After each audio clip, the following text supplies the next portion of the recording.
This is White Plains Week, the weekly news roundup. With your moderator, John Bailey, editor and publisher of the daily internet newspaper White Plains CitizeNet Reporter. Jim Benerofe, editor and publisher of SuburbanStreet.com and WhitePlains.com. And Peter Katz, noted broadcaster and journalist. White Plains Week. What's happened? Who are the newsmakers? And what's in store for the future?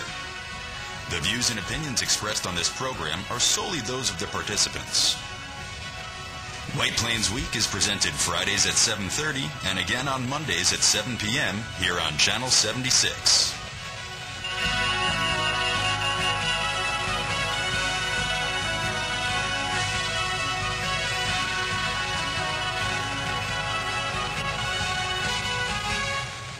Now, White Plains Week. Good evening, Mr. and Mrs. White Plains. This is John Bailey on the City News Roundup show, White Plains Week, and I'm joined tonight by Assemblyman Robert Castelli of the 89th Assembly District, and also by Nancy King, the respected reporter for the Westchester Guardian, longtime political reporter and White Plains resident. Thank you for joining us, Nancy. And this is the second part of an interview we conducted with Mr. Castelli about 4 weeks ago, and so we may be a little time dated, but we're trying to focus tonight on the upcoming, what's ahead up in Albany and for White Plains, and the issues. For those of you who, I would like to update you, Mr. Assembly first ran for the Assembly against Adam Bradley in 2004, losing 25,000 votes to 17,000. He is a survivor, though, and when Assemblyman Adam Bradley was elected mayor in 2009 unopposed, Mr. Castelli was tapped again by White Plains Republicans to oppose popular up-district legislator Peter Harcum of Katona in a special election to fill the rest of Bradley's term. Mr. Castelli shocked the handicappers by defeating Harcum with 55% of the vote in a low turnout, but then had to win a term in his own right against Tom Roach in November of last year. Mr. Castelli shocked all by defeating Mr. Roach by 112 votes in a heavy turnout contest, the fifth heaviest voted contest in the state. He is now our Assemblyman for the next 17 months, not having to run again until November 2012. Peter Katz and Jim Benerofe are on assignment tonight. And Nancy King, why don't you give us our first question? Assemblyman Castelli? Sure. Some very exciting news coming out of your office about the sponsorship of a bill. Yes. For veterans. Do you want to tell everybody a little bit about that? You know, as you know, Nancy, and you as well, John, I am one of two combat veterans in the New York State Assembly, being a Vietnam veteran and an infantryman from that era. I'm also the ranking member on Veterans Affairs in the New York State Assembly. Well, about a year and a half ago, the MTA made news, and it wasn't good news, when two of their employees had been called up from the reserves and the Guard, respectively, deployed to war in Iraq and Afghanistan, and then received layoff notices while they're in harm's way fighting for their country. Well, that was an outrage. I was outraged by it. My colleagues on both sides of the aisle were outraged by it, and a multitude of people. And Pete Donahue from the Daily News originally broke the story. So as a result of which, there was a lot of pressure put on Jay Walder from the MTA, and as such, he decided to hire them back, which was the right thing to do. But in looking into it, we all believed that there was a federal law to protect the military from this type of treatment. Well, I found out as I started to research it that it didn't apply to public authorities like the MTA. So I started a little over a year ago to craft legislation to close the loophole. And that went back and forth and back and forth. I won't bore you with all the details, but it became an arduous thing for a new minority member to get a bill passed in the Assembly, a statewide bill. At the end of the day, the bill was passed with a unanimous vote in the Assembly and the Senate. And yesterday, while sitting in the parking lot of the Purple Heart Memorial, where I was going in to speak on another veterans issue, I got a call from the governor's office at 11:35 a.m., and she said, Assemblyman, the governor has just signed your bill into law. Wow, congratulations there. I was so moved by that, I have to tell you. And it was fortuitous timing, because I could not have been at a better place. It must have been kismet. It had to have been. And of course, ironically, later on in the day, Jay Walder, the chairman of the MTA, announced his resignation. Now, I don't think one had anything to do with the other, but I thought it was kind of interesting that two of those things would coincide in a 4-hour period. And I think MTA has become the 3 most dreaded letters in the vocabulary here in New York State. Absolutely. What are we going to do about this? Well, before I even took office, I took the seat on February 22nd. Mm-hmm. I held a press conference on February 17th calling on the MTA to do a full forensic audit, to get their house in order. Now, this wasn't grandstanding. The fact is, there was the potential for fraud, waste, and abuse within that system. Now, the fraud part of it, that's why we wanted them to examine it. But the waste and abuse is something that apparently their own Attorney General, their Inspector General, I should say, had not caught and had not tightened up the MTA sufficiently. Mm-hmm. And, of course, as you know, we got visited this miserable MTA tax. And I got to tell you, I talked to my pizza guy, my shoemaker, my dry cleaner. Not a one of them has been on a train in 30 years, and they all pay the MTA tax.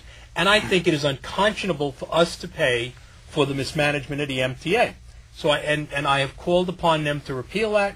The Senate, by the way, in this recent session, passed a bill to repeal it, which was not taken up in the Assembly. I am hoping we will take it up when we go back in January. Well, what are the odds that takes away revenue? Well, yeah, it takes away revenue, but what it does then is it also forces the MTA to get their house in order. Mm-hmm. And, I wish Mr. Walder well.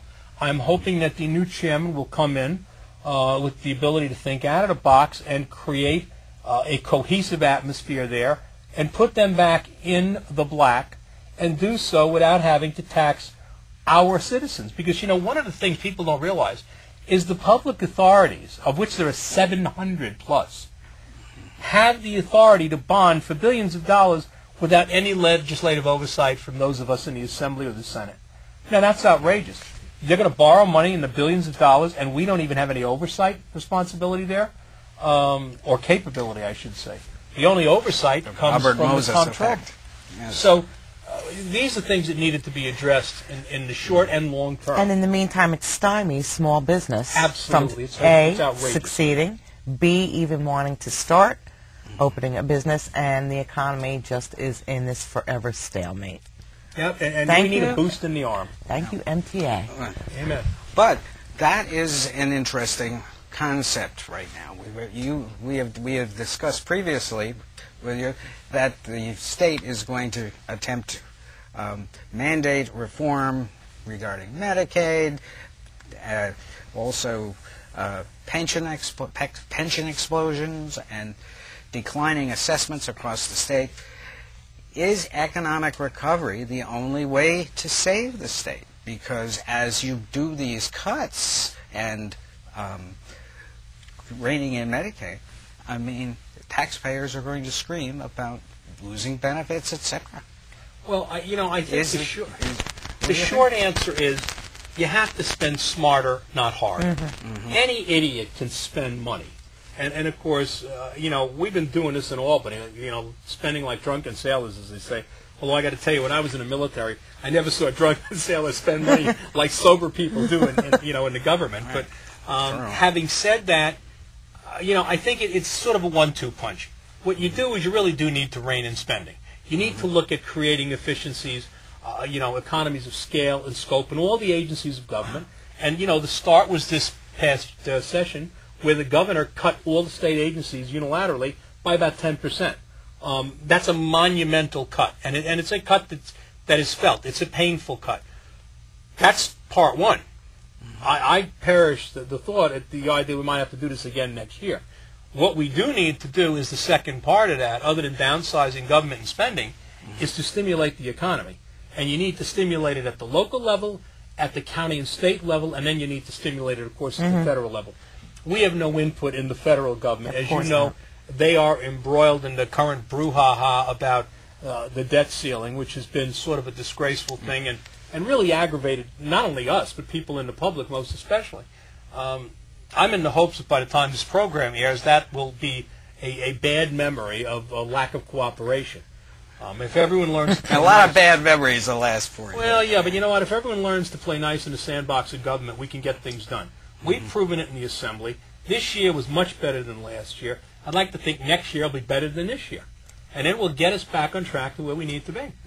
So short of giving out more tax credits to businesses to lure them into New York State, how are you going to attract more business to the highest taxed state in the nation?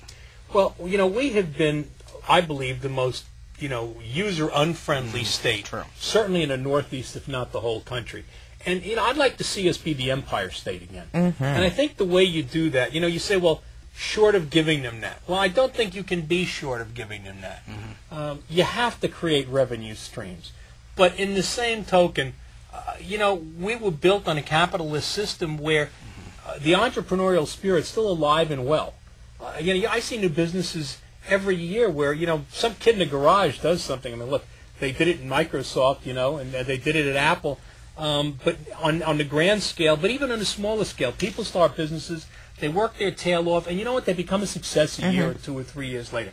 If we incentivize them and don't punish them for being in business, then the economy becomes stimulated. And it works from the micro to the macro and vice versa. I have a question for you, taking away a little bit from politics. You were a first-year assemblyman. You hit the ground running. You were the assemblyman everybody in New York State was watching. What would be your advice to freshman politicians as they enter this new and exciting world of bipartisan politics? Forget about politics. Forget about politics. I mean, you know what? I still look at the word politician as a dirty word. I'm a public servant. I love you already. Thank you. I'm a public servant. I dropped out of high school at 17, joined the Army. I enlisted, volunteered to go to Vietnam, and I've been in public service ever since then. Between the military, the state police, as a teacher, and now, thankfully, as a member of the State Assembly. You run politically. I mean, that's a reality. It is. But you have to serve apolitically. I kind of use the example of the 2 races I ran, within the same year. I ran against a very popular county legislator, Peter Harcum. At the beginning of the race, we shook hands. At the end, we shook hands again. We've become friends. I ran against a very popular individual who was the president of the White Plains City Council, Tom Roach, now the mayor. We shook hands in the beginning, and we shook hands at the end, and we became friends.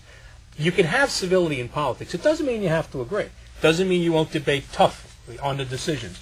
But you never reduce those things to personal attacks. And at the end of the day, when it's over, you shake hands and you say, okay, now Tom Roach is the mayor of the city of White Plains.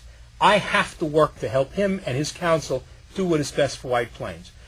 I am the assemblyman that represents it. If there's a way White Plains can help me, I have faith in Tom and that council that they will do it. It has nothing to do with Republicans and Democrats. It's got everything to do with public service. That's refreshing to hear, because I often wonder, and I often believe that people enter into politics for the public service, altruistic component of it, and then somewhere along the way, it gets lost. They lose their way. They lose their way. We're seeing it happening, now. Or their mind or their soul. I don't know. Well, their soul definitely, but... Well, it takes guts to do the right thing. Well, I always say that you can do the right thing or you can do what's right, and I think that's often clouded with people in public service. That's true. It is, and